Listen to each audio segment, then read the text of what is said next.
یہ شہادت گہے الفت میں قدم رکھنا ہے۔ لوگ آسان سمجھتے ہیں مسلمان ہونا، بہت آسان ہے کافر کا مسلمان ہونا، بہت آسان ہے کافر کا مسلمان ہونا، بہت مشکل ہے مسلمان کا مسلمان ہونا۔ السلام علیکم ورحمۃ اللہ وبرکاتہ۔ ناظرین، جیسا کہ آپ سماعت فرما رہے ہیں کہ سید امین القادری صاحب بہت ہی پیارا بیان فرما رہے ہیں، آپ اور ہمیں چاہیے کہ ان کی باتوں پر عمل کریں اور اس ویڈیو کو پورا دیکھیں اور اس ویڈیو کو اپنے دوستوں تک شیئر کریں تاکہ انہیں بھی کچھ دین کی باتیں حاصل ہو سکے۔ تب پہلے آپ ویڈیو دیکھیے۔ میرے پیارے آقا صلی اللہ تعالی علیہ وسلم کے پیارے دیوانوں، قرآن مقدس کی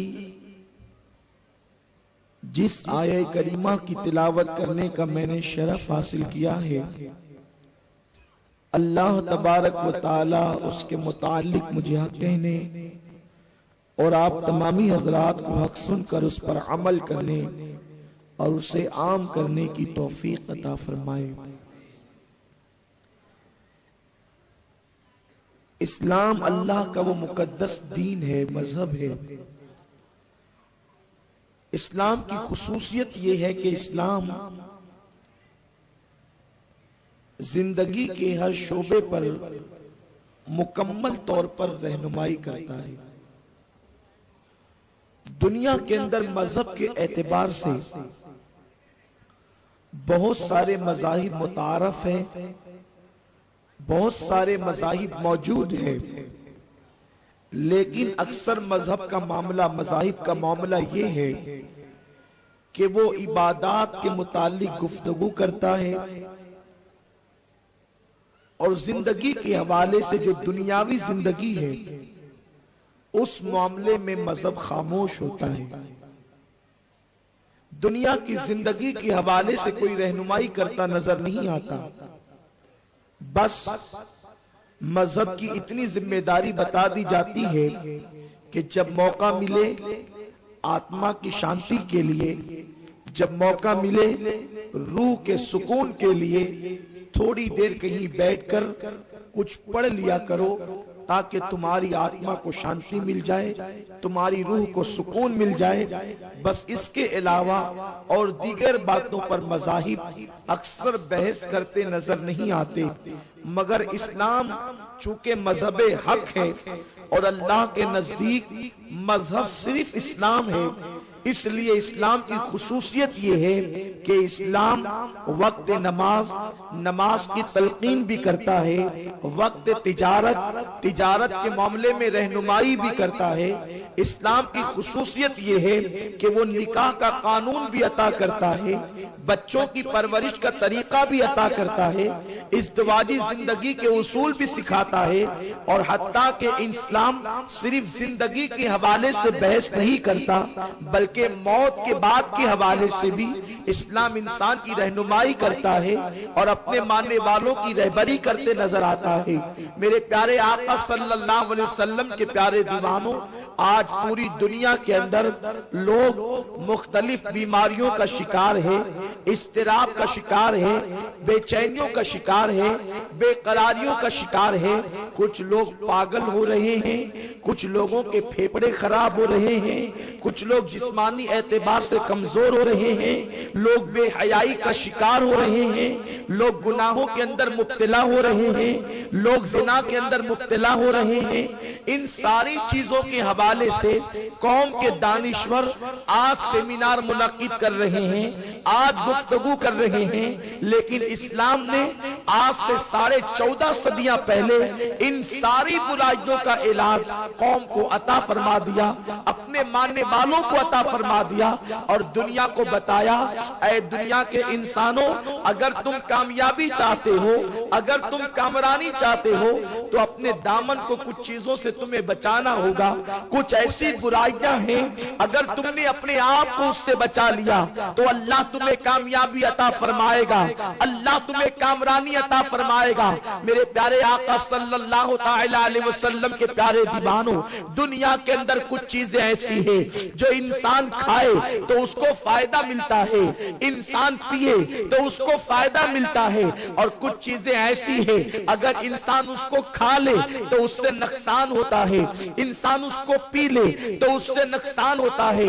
اس لیے اللہ رب العزت نے کھانے پینے کے اعتبار سے بھی قانون عطا فرمایا، وہی چیزیں حلال کر دی گئی جس کے کھانے سے فائدہ تھا، وہ چیزیں حلال کر دی گئی جس کے پینے سے فائدہ تھا، اور ان چیزوں کو حرام قرار دے دیا گیا جس کے کھانے اور پینے سے نقصان تھا۔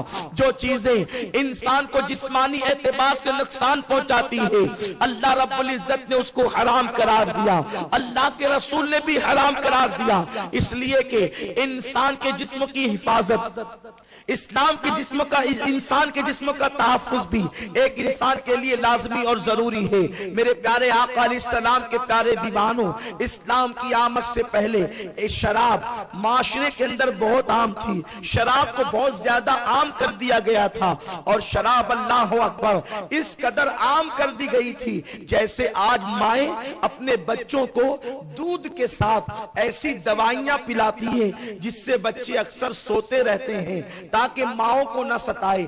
آج کی مائیں دودھ کے ساتھ دودھ پلانے کے بعد بچوں کو رونے سے بچانے کے لیے، بچوں کو پریشان کرنے سے محفوظ رہنے کے لیے مختلف قسم کی دوائیاں پلاتی ہے جس سے بچے سوتے رہیں یا بچے غافل رہیں، نہ روئیں، ماں باپ کو پریشان نہ کرے۔ چھوٹے چھوٹے شیر خوار بچوں کو، دودھ پینے والے بچوں کو یہ ساری دوائیاں پلائی جاتی ہے، مگر اس زمانے کی مائیں اپنی گود میں اپنے بچوں کو شراب پلایا کرتی تھی۔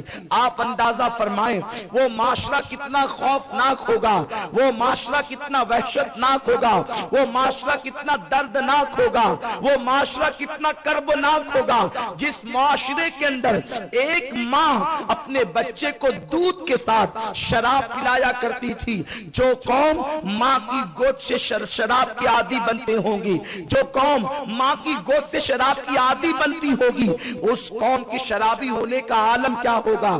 آج تو جگہ جگہ پر لوگ سیمینار کر رہے ہیں، لوگ اپنے اپنے خیالات کا اظہار کر رہے ہیں، ٹی وی پر اس کی مذمت کی جا رہی ہے، لیکن میں آپ کو بتاؤں اسلام نے شراب کی جس انداز سے مذمت کی ہے اور جس طرح اس کو نفرت کی نگاہ سے دیکھنے کا حکم دیا ہے، کسی بھی مذہب کے اندر اس طرح سے شراب کی مذمت موجود نہیں۔ اللہ کے پیارے حبیب مصطفیٰ کریم رؤوف الرحیم صلی اللہ علیہ وسلم فرماتے ہیں شراب ام الخبائث ہے، شراب ساری برائیوں کی جڑ ہے، شراب تمام برائیوں کی ماں ہے۔ میرے پیارے آقا علیہ السلام کے پیارے دیوانوں، ایک انسان شراب پیتا ہے تو اس کے اندر نفسانی خواہشات پر عمل کرنے کا جذبہ پیدا ہوتا ہے۔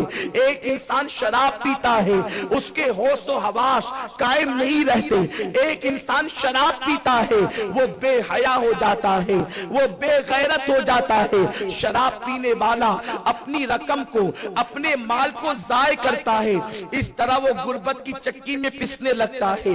شراب پینے والے کو اگر شراب نہ ملے تو وہ اپنی ساری زندگی کا اثاثہ شراب کی ایک بوتل پر قربان کرنے کے لیے تیار ہو جاتا ہے۔ اس لیے اللہ کے پیارے حبیب مصطفیٰ کریم رؤوف الرحیم صلی اللہ علیہ وسلم نے شراب کی مذمت فرمائی۔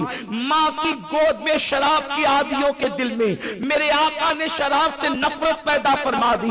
جانتے ہیں آپ اللہ کے پیارے حبیب مصطفیٰ کریم رؤوف الرحیم صلی اللہ علیہ وسلم ارشاد فرماتے ہیں جس نے جان بوجھ کر کے، یعنی شراب کو وہ جانتا ہے کہ یہ شراب ہے اور شراب کو جان بوجھ کر کے کسی نے ایک گھونٹ شراب کا پیا ہوگا اور اس کے بعد توبہ کرنے سے پہلے وہ مر گیا ہوگا، یعنی اس نے ایک گھونٹ صرف شراب کا پیا اور توبہ کرنے سے پہلے یعنی توبہ کا موقع نہ ملا، توبہ نہ کر سکا اور وہ مر گیا۔ اللہ کے پیارے حبیب مصطفیٰ کریم رؤوف الرحیم صلی اللہ علیہ وسلم ارشاد فرماتے ہیں جب وہ مرے گا تو اس کی قبر میں اس کے چہرے کو یا تو سور کی طرح کیا جائے گا یا تو بندر کی طرح کیا جائے گا، اور جب وہ قیامت کے دن اٹھے گا اسی حالت میں اٹھے گا۔ اللہ کے پیارے حبیب مصطفیٰ کریم رؤوف الرحیم صلی اللہ علیہ وسلم فرماتے ہیں جب وہ قیامت کے دن اٹھے گا، کون؟ جس نے صرف ایک گھونٹ زندگی میں شراب شراب کا پیا اور توبہ نہیں کی تو اس پر پیاس کی اتنی شدت مسلط کی جائے گی، اس کو ایسا پیاسا کیا جائے گا کہ پیاس کی شدت کی وجہ سے اس کی زبان اس کے سینے پر لٹک رہی ہوگی اور وہ پانی پانی پکارے گا، وہ پانی پانی چلائے گا۔ اللہ کے پیارے حبیب غیب دا نبی صلی اللہ علیہ وسلم ارشاد فرماتے ہیں جب وہ پانی چلائے گا، پانی پانی کا نعرہ لگائے گا تو اس وقت اس ایک گھونٹ پینے والے شرابی کو، یعنی جس نے زندگی میں صرف ایک گھونٹ پیا ہوگا، اس کو پانی کے بدلے میں جہنمیوں کا کھولتا ہوا پیپ اور جہنمی بچھوؤں کا زہر اس کو پینے کے لیے دیا جائے گا۔ حجت الاسلام امام غزالی رحمت اللہ تعالی علیہ اس حدیث مبارکہ کو بیان کرتے ہوئے فرماتے ہیں کہ جب اس کو جہنمی بچھوؤں کا زہر اور جہنمیوں کا کھولتا ہوا پیپ پینے کے لیے دیا جائے گا تو چونکہ وہ پیاس کی شدت سے بے چین ہوگا، پیاس کی شدت سے بے تاب ہوگا، پیاس کی شدت سے بے قرار ہوگا تو وہ جلدی سے اپنے منہ کے قریب کرے گا اور اس کو پینے کی کوشش کرے گا تو جیسے ہی وہ جہنمیوں کا کھولتا ہوا پیپ اور جہنمی بچھوؤں کا زہر اپنے منہ کے قریب کرے گا، اللہ کے رسول فرماتے ہیں جہنمی بچھوؤں کے زہر کی وجہ سے اس کے چہرے کا گوشت جھڑ جھڑ کر کے گرے گا۔ وہ زہر اتنا خطرناک ہوگا کہ اس کے چہرے کا گوشت جو ہے اس کے چہرے سے جھڑ جھڑ کر کے گرے گا۔ وہ رو کر کے کہے گا ہائے مجھے تو پیاس لگی ہے، ہائے مجھے تو پیاس نے بے تاب کر دیا ہے، مجھے تو پیاس نے بے چین کر دیا ہے اور پیاس کے بدلے میں مجھے پانی کی بجائے یہ کیا دیا جاتا ہے۔ اس وقت فرشتے اس سے کہیں گے نادان، کیا تو نے دنیا کے اندر شراب کا ایک گھونٹ نہیں پیا تھا؟ یہ اسی کا بدلہ ہے۔ مجھے بتاؤ جب شراب کا ایک گھونٹ پینے پر یہ سزا ہوگی تو اللہ اکبر، جو روزانہ اس وقت تک بستر پر نہیں جاتے، جو شراب کی بوتلیں منہ کے اندر نہیں ڈال لیتے، بوتل بھر بھر کے شراب نہیں پی لیتے، نشے کے اندر چور نہیں ہو جاتے، اس وقت تک لوگ بستر پر نہیں جاتے، لوگ یہ سمجھتے ہیں اگر شراب پی کر بستر پر جائیں گے تو چین کی نیند آئے گی، اسی لیے تو لوگ شراب پیتے ہیں۔ لوگ شراب اس لیے پیتے ہیں اگر فلاں قسم کی شراب پیئیں گے تو چہرے کا حسن بڑھے گا، چہرہ خوبصورت لگے گا، چہرے کا رنگ گلابی ہو جائے گا۔ اس طرح سے بہت زیادہ اشتہارات آتے ہیں ٹی وی پر اور پتہ نہیں کس کس انداز سے نوجوانوں کو ورگلایا جاتا ہے اگر اس قسم کی شراب پیو تو اس سے جسم موٹا ہوتا ہے، فربا ہوتا ہے، چہرہ خوبصورت ہوتا ہے، چہرے کا رنگ گلابی ہوتا ہے۔ نادانوں سن لو، کیا تم نہیں جانتے جب کسی جانور کو ذبح کرنا ہوتا ہے تو پہلے اسے خوب کھلایا جاتا ہے، اسے خوب پلایا جاتا ہے۔ وہ بیچارہ جانور سمجھتا ہے کتنی مجھ پہ شفقت کی جا رہی ہے کہ مجھے کھلایا بھی جا رہا ہے، مجھے پلایا بھی جا رہا ہے، مگر وہ نہیں جانتا اس تھوڑی دیر کی غذا کے بعد ہمیشہ کے لیے میری گردن پہ چھری چل جائے گی۔ اسی طرح سے اگر کوئی شراب پی کر کے اپنے چہرے کو یہ سمجھتا ہے کہ خوبصورت بن جائے گا، تر و تازہ نظر آئے گا، چند لمحوں کی خوبصورتی کے لیے انسان چند بوتلیں شراب کی اپنے حلق کے نیچے اتارتا ہے اور چند دن ایک مصنوعی چہرے کی رنگت اگرچہ گلابی ہو بھی جائے تو ہو جائے مگر اس کے بعد ہمیشہ کے لیے چہرہ، وہ جو چہرہ پہلے گلاب کی طرح تھا وہ مرجھاتا ہوا نظر آتا ہے۔ ذرا مجھے بتاؤ تو صحیح، اگر دنیا میں پیاس زیادہ لگ جائے تو انسان پیاس کی شدت سے دم توڑ دیتا ہے، قیامت کے دن تو دم بھی نہیں ٹوٹے گا، قیامت کے دن تو موت بھی نہیں آئے گی۔ کیسی وہ سزا ہوگی، وہ چہرے کا رنگ، اللہ اکبر، چہرے کا گوشت جھڑ جھڑ کر کے گرنا۔ اور ایک بات یاد رکھ لو، جو چیز کو اللہ نے حرام کرا دیا ہے اس میں کبھی شفا نہیں ہو سکتا، اس لیے کہ میرے آقا نے ارشاد فرمایا، بخاری شریف کی حدیث ہے، حرام میں شفا نہیں ہے۔ جب آقا نے فرما دیا حرام میں شفا نہیں ہے تو نہیں نہیں ہے. اگر تم شراب پیو گے تو کبھی شفا یاب نہیں ہو سکتے, کبھی صحت مند نہیں ہو سکتے, کبھی تندرست نہیں ہو سکتے, کبھی توانا نہیں ہو سکتے. اس لیے کہ شراب انسان کو انسٹالمنٹ پر تباہ کرتی ہے, شراب انسان کو قسطوں پر مار دیتی ہے, نشہ انسان کو ہلاک کرتا ہے, نشہ انسان کو تباہ کرتا ہے. میرے پیارے آقا علیہ السلام کے پیارے دیوانوں, اگر کسی کی سوچ یہ ہو کہ میں شراب پیوں گا تو چین کی نیند آئے گی, یاد رکھنا اگر چند گھنٹے بے ہوش ہو بھی گئے, اگر چند گھنٹے مدہوش ہو بھی گئے تو نشہ اترنے کے بعد پھر ٹینشن ڈبل ہو جائے گا, بے قراریاں ڈبل ہو جائے گی, بے چینیاں ڈبل ہو جائے گی. آؤ اگر چین کی نیند سونا چاہتے ہو تو میں تمہیں نسخہ دے دوں, میں تمہیں نسخہ بتا دوں. میرا کریم فرماتا ہے الا بذکر اللہ تطمئن القلوب, آگاہ ہو جاؤ, اللہ کے ذکر سے دلوں کو سکون ملتا ہے, اللہ کے ذکر سے دلوں کو چین ملتا ہے. یہ ذکر اللہ کیا ہے, ذکر اللہ کی تعریف کیا ہے, ذکر اللہ کسے کہتے ہیں جس سے دلوں کو چین ملتا ہے, جس سے دلوں کو سکون ملتا ہے. مفسرین نے کہا ہے اللہ اللہ کہے تو یہ بھی اللہ کا ذکر ہے, لا الہ الا اللہ کہے تو یہ بھی اللہ کا ذکر ہے. مگر حضرت سیدنا عبداللہ ابن عباس کہتے ہیں ذکر اللہ محمد عربی کا نام ہے, دامن مصطفیٰ پکڑ لو, اللہ تمہیں سکون کی دولت عطا فرمائے.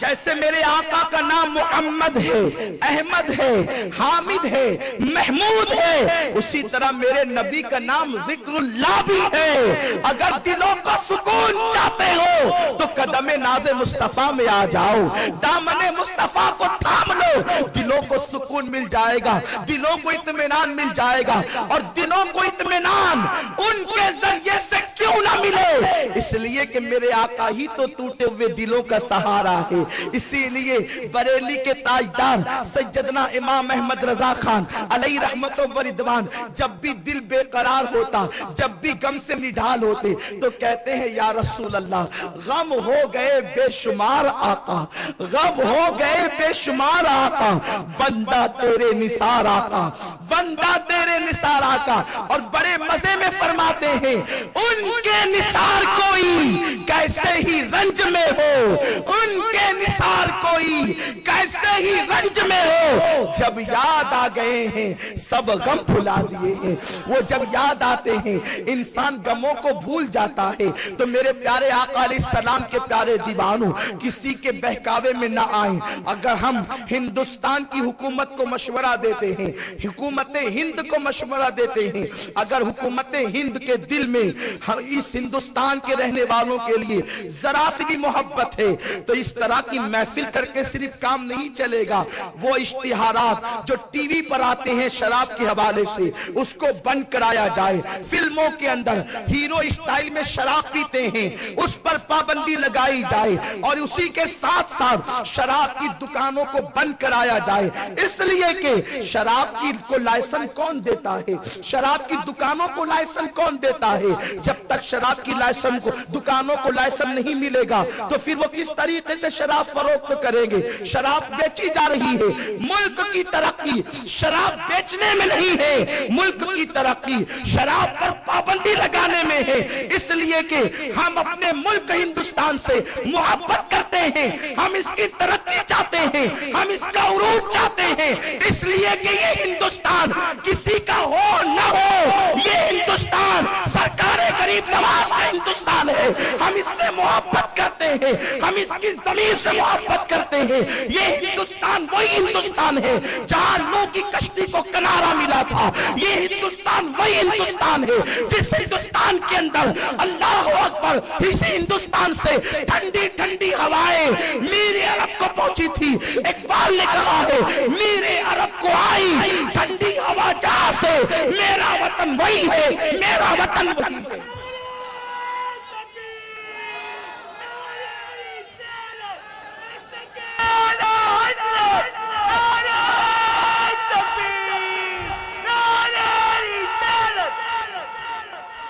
ملک کی ترقی شراب پر پابندی سے ہوگی، اس لیے کہ وہ لوگ جو شراب پی کر 6 گھنٹہ بے ہوش پڑے رہتے ہیں، اگر وہ 6 گھنٹہ بے ہوش پڑے رہنے کی بجائے وہ 6 گھنٹہ تعلیم کے میدان میں دیں گے یا 6 گھنٹہ تجارت کے میدان میں دیں گے، تو بتاؤ اگر ملک کا ایک فرد ترقی کرے گا تو اس سے ملک کو بھی ترقی ملے گی۔ اس طرح ہمارا ہندوستان ہر معاملے میں آگے بڑھ سکتا ہے۔ میرے پیارے آقا علیہ السلام کے پیارے دیوانوں، اور مذہب نے تو کس طریقے سے پابندیاں عائد کی ہے، اور خاص طور پر مذہب اسلام نے کیسی پابندی عائد کی ہے۔ میرے آقا مصطفیٰ کریم رؤوف الرحیم صلی اللہ علیہ وسلم ارشاد فرماتے ہیں، آقا کریم کا فرمان ہے، حضرت عبداللہ ابن مسعود رضی اللہ تعالیٰ عنہ راوی ہے، عبداللہ ابن مسعود کہتے ہیں اللہ کے پیارے حبیب مصطفیٰ جان رحمت صلی اللہ علیہ وسلم نے مجھ سے فرمایا، اے عبداللہ ابن مسعود، میری امت کے کچھ لوگ ایسے ہوں گے جب ان کو قبر میں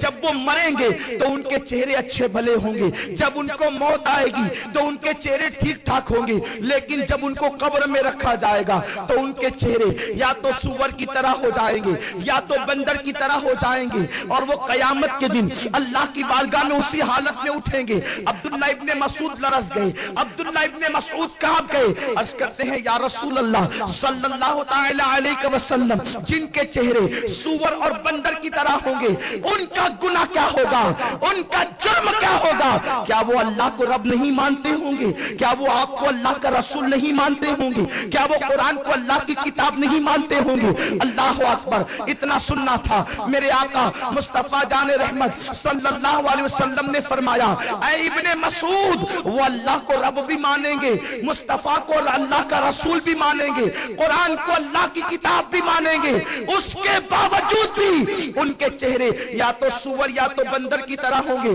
اللہ اکبر۔ ابن مسعود نے کہا جب وہ اللہ کو بھی مانیں گے، رسول کو بھی مانیں گے، قرآن کو بھی مانیں گے، پھر ان کے چہرے سور بندر کی طرح کیوں ہوں گے؟ آقا فرماتے ہیں اس کی 2 وجہ ہوگی، 2 وجہ کی بنیاد پر ان کے چہرے بدلے جائیں گے۔ آقا فرماتے ہیں ایک تو یہ کہ وہ شراب کا نام بدل کر پیئیں گے، شراب کا نام تبدیل کر کے پیئیں گے، اور میوزک کثرت کے ساتھ سنیں گے۔ ان 2 چیزوں کی وجہ سے ان کے چہرے بدل دیے جائیں گے۔ اب میں آپ سے پوچھنا چاہتا ہوں، آپ کہتے ہیں یا کچھ لوگ کہتے ہیں، آزاد خیال لوگ کہتے ہیں، مولانا 14.5 صدیاں پہلے وہ شراب نہیں تھی جو آج کے دور میں موجود ہے۔ میں آپ سے پوچھتا ہوں، اگر کسی نے پیشاب کا نام شربت رکھ دیا ہو تو بتاؤ کیا وہ پیشاب کی اصلیت بدل جائے گی؟ اگر کسی نے معاذ اللہ زہر کا نام شربت رکھ دیا ہو تو کیا اس کی اصلیت بدل جائے گی؟ کیا زہر نقصان نہیں کرے گا؟ کیا پیشاب کو شربت کہہ دینے سے کیا پیشاب پاک ہو جائے گی؟ ہرگز نہیں۔ نام بدل دینے سے اشیاء کی حقیقت نہیں بدلی جا سکتی، اشیاء کی حقیقت تبدیل نہیں ہو سکتی۔ ایک حدیث بیان کر کے آقا نے ہر شراب کو حرام قرار دیا ہے۔ آقا فرماتے ہیں کلو مسکرون حرام، ہر نشہ آور چیز حرام ہے، جس چیز سے بھی نشہ ہوتا ہو وہ چیزیں حرام ہے۔ میرے پیارے آقا علیہ السلام کے پیارے دیوانوں، یہ سب بہانے بازیاں ہیں، ورنہ حقیقت یہ ہے اگر انسان دین پر ڈٹ جائے تو دنیا کی کوئی طاقت اس کو نقصان نہیں پہنچا سکتی۔ ہمارے بزرگوں کی احتیاط کا یہ عالم تھا کہ جن دواؤں کے اندر الکوہل ملی ہوتی وہ اس سے بھی پرہیز کرتے۔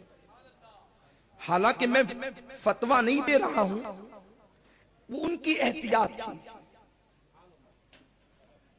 ورنہ حکم وہی ہے جو موجودہ مفتیان کرام نے فتویٰ دے دیا۔ مگر ہمارے بزرگوں کی احتیاط تھی کہ وہ الکوہل والی دوا کا استعمال سے بھی پرہیز کرتے تھے۔ ایک مرتبہ میں ادے پور کے سفر پر گیا تو ادے پور کے احباب نے مجھے بتایا کہ شہزادہ اعلی حضرت حضور حجت الاسلام حضرت علامہ مفتی شاہ حامد رضا خان صاحب قبلہ رحمت اللہ تعالی علیہ، جو حضور مفتی اعظمین کے استاد بھی تھے اور بڑے بھائی بھی تھے، وہ اپنے مریدین سے ملاقات کے لیے تبلیغی سفر پر ادے پور گئے ہوئے تھے۔